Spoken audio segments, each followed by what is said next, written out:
अस्सलाम वालेकुम मेरे समझदार पाकिस्तानी। मेरा नाम रेहान तारिक है और आप मेरा यूट्यूब चैनल और फेसबुक पेज देख रहे हैं। करोड़ हा दुरूद आक़ाए दो जहां नबी मेहरबान मोहम्मद मुस्तफ़ा सल्लल्लाहु अलैहि वसल्लम पर। इस दुआ और इस उम्मीद के साथ इस व्लॉग का आगाज करते हैं कि अल्लाह रब्बुल इज़्ज़त इस मुल्क के फैसला साजों के दिलों में समझदार पाकिस्तानियों के लिए नरमी पैदा कर दे। आज दो इंतहाई अहम खबरें जिसने रियासत के 9 मई के बयानिए को दफन करके रख दिया है, वो कोई और नहीं बल्कि जस्टिस बाबर सत्तार का लैंडमार्क फैसला है। और दूसरा, अली अमीन गंडापुर जो 9 मई का मुल्जिम था, जब उसने केपी असेंबली के अंदर बतौर वजीर आला मुंतखब होने के बाद तकरीर की है, तो रियासत को 9 मई का बयानिया याद कराते हुए एक खुला पैगाम दे दिया है। यानी पहले तो जस्टिस बाबर सत्तार ने सिस्टम को नंगा किया, उसके बाद 9 मई के मुल्जिम अली अमीन गंडापुर ने बतौर चीफ मिनिस्टर केपी मुंतखब होकर जो तकरीर की है, उसने बड़े बड़ों को आज हिलाकर रख दिया, जिसको पूरे मेन स्ट्रीम मीडिया ने बराह रास्त नशर किया। लेकिन जिस वक्त कुछ लोगों को एहसास हुआ कि अली अमीन गंडापुर तो बहुत कुछ कह गए हैं, तो फौरी तौर पर मेन स्ट्रीम मीडिया की स्क्रीन से अली अमीन गंडापुर की तकरीर आउट कर दी गई। अभी जिस वक्त मैं आपसे मुखातिब हूं, तो अली अमीन गंडापुर महवे खिताब है, लेकिन मेन स्ट्रीम मीडिया वो खिताब दिखा नहीं रहा है। दूसरी इंपॉर्टेंट चीज, आज कौमी असेंबली के अंदर स्पीकर और डेप्यूटी स्पीकर का इंतखाब है, जिसके अंदर मौलाना फजलुर रहमान दिखाई नहीं दिए।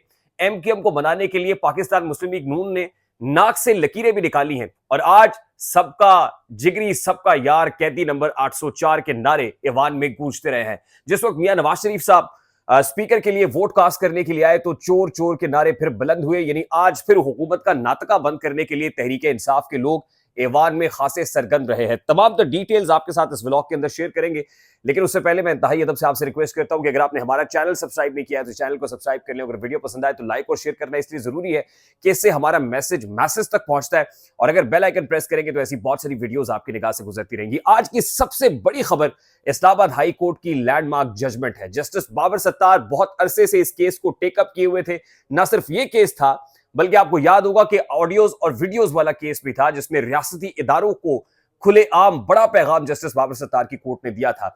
जस्टिस बाबर सत्तार साहब ने जो खासतौर पर डिप्टी कमिश्नर इरफान नवाज मेमन है, उनके एमपीओ ऑर्डर्स को बारहा कलअदम करार दिया, लेकिन डिप्टी कमिश्नर के कान पर जू तक ना रेंगी और बार बार एमपीओ ऑर्डर्स जारी करके पाकिस्तान तहरीक इंसाफ के रहनुमाओं को गिरफ्तार किया जाता रहा। खासतौर पर पर्टिकुलरली जिस वक्त ये केस सामने आया था, तो उस वक्त शहरियार आफरीदी और शानदाना गुलजार की गिरफ्तारी का मामला था। बावजूद इसके कि एमपी ऑर्डर्स को कलअदम करार दिया गया, डिप्टी कमिश्नर ने फिर एमपी ऑर्डर्स जारी किए, back to back MP orders जारी किए गए, और शहरियार आफरीदी, शानदाना गुलजार समेत पाकिस्तान तहरीक इंसाफ के मुताद्दिद लोगों को एमपीओ के तहत गिरफ्तार किया गया, मेंटेनेंस ऑफ पब्लिक ऑर्डर के तहत गिरफ्तार किया गया।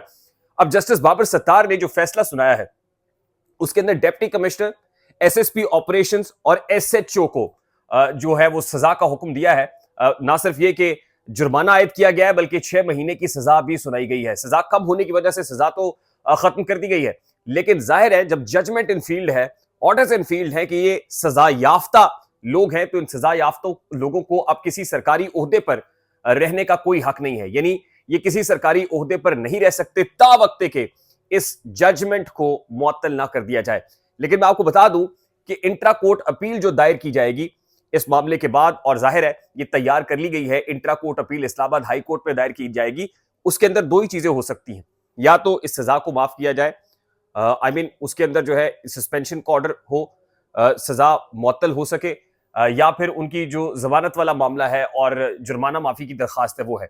मैं आपको बताऊं कि जस्टिस मियां गुल हसन औरंगजेब साहब इस हवाले से पहले ही रिमार्क्स दे चुके हैं कि सजा मुअत्तल नहीं हो सकती है। सजा मुअत्तल यानी सस्पेंशन ऑफ द ऑर्डर नहीं हो सकती। अगर सस्पेंशन नहीं हो सकती, सजा इन फील्ड रहती है, सजा इन फील्ड रहती है, सिर्फ जमानत हो जाती है। आपको याद होगा कि जिस तरह इमरान खान साहब के तोशाखाना केस के अंदर मामला हुआ था, तो नाअहल वो रहे, यानी इमरान खान साहब को नाअहल करार दे दिया गया तोशाखाना केस में, बावजूद इसके कि सस्पेंशन का ऑर्डर इशू हुआ।